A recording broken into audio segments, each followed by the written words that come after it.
The views and opinions expressed on any program are those of the producers and/or the persons appearing on the program and do not necessarily reflect the views and opinions of FRC Media, Bristol Community College, or the City of Fall River.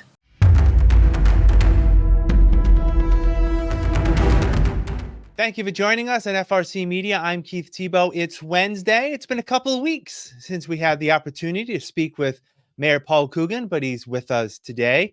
Mayor, how are you? I'm doing great, Keith. How about you?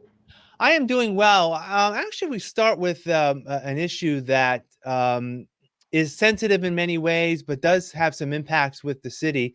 The Diocese of Fall River this past weekend placed Father Jay Mello, who is the pastor of St. Michael's and St. Joseph's Church in the North End, on leave, pending an investigation to potential violations of their code of conduct and code of ethics. Father Mello also serves in some capacities that are affiliated with the City of Fall River. He currently serves as one of your appointments to the Diamond School Committee, and he's also a chaplain with the police department. Has there been any determination on how those roles will continue to move forward as an investigation continues to move forward with the diocese? Yes, obviously, Keith, we've been trying to get more information as this unfolds. I believe that, after we have a meeting and we discuss some things, we have someone that's been talking to Father Jay, and obviously this is a very unfortunate circumstance.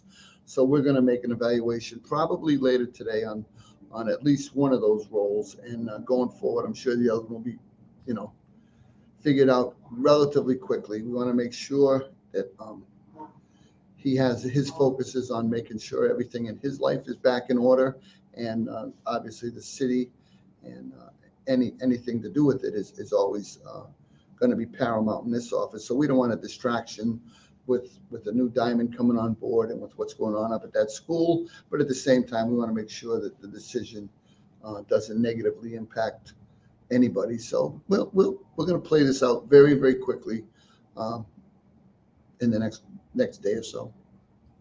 Now, in terms of you appoint the Fall River appointees to the Diamond board, do you know how long those terms are, and if there were to be a change in that manner, when you would maybe fill someone for that position?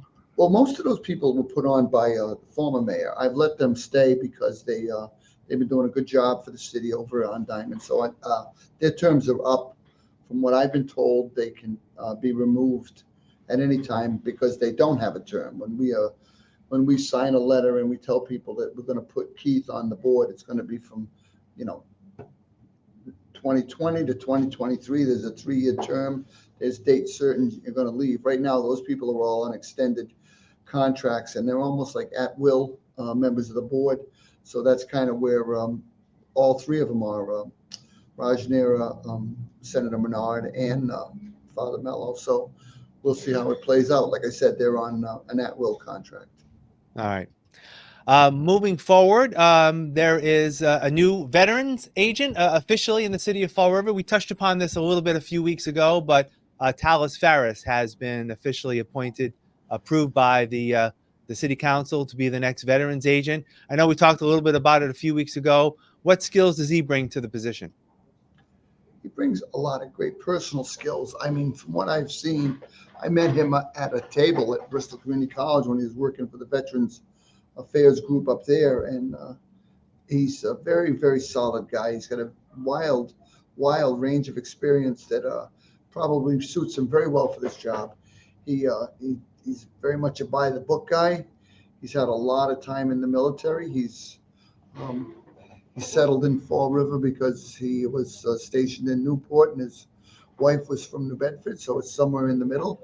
And he's been here a while, and I think he's going to breathe a breath of fresh air into that department. We were obviously sorry to see Michelle go, but at the same time, we get to try a new VSO out, and I think he's going to be very, very good. I've seen him out already. He's engaged in the community. He was up on Pleasant Street the other day with Christopher's during that cleanup. He's been at a number of events. So he was at a neighborhood meeting in the South End, and he really does put the veterans first.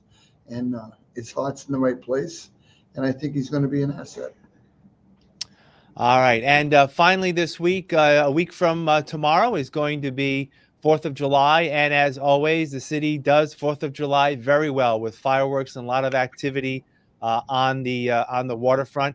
What can people expect next Thursday?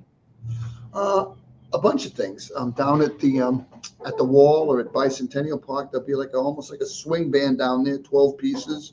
We'll have some food trucks, and then as you come up the boardwalk or down the boardwalk towards Heritage, you'll go by City Pier where there'll be a couple of bands playing.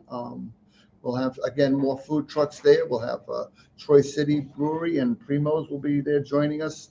And finally, as we go down further to Heritage State Park, we're going to have a disc jockey in the field there and a ton of food trucks where people can grab something to eat, listen to some music, play Frisbee, and kill some time until 9 o'clock when the fireworks go off. So you have 3 venues along there. We're going to be shuttling people along, so look for information online about where you can park. We'll have shuttles running. We'll do whatever we can to accommodate people. We want people to have good, safe, clean fun. And the biggest thing we're worried about now, of course, for any outdoor event in Fall River or anywhere is the weather. We get a good night, we're going to have a big crowd and people are going to have a really good time. And that's what I want to see people have it on that waterfront. We've had it a few things already down there. The Allman Brothers Experience Band was down there. We had kite night the other night. We gave away 500 kites. Other things are planned for both heritage concerts and City Pier. So come on down and have some fun and enjoy the fireworks. And I believe the events are staggered in terms of the bands. I believe one begins around 6 and the other one, I believe, at 7 or 6:15 and 7 around there. But if you're walking up and down the waterfront, there's definitely plenty to see. And the fireworks start at 9 p.m. sharp, as always. Yeah. Yep, right around 9. That'd be great. All right, Mayor Paul Coogan, as always, I appreciate your time. We'll talk again soon. Thank you. All right, Keith, thanks. And we'll talk soon. Yep. All right, and thank you for joining us here in FRC Media. Have a great week.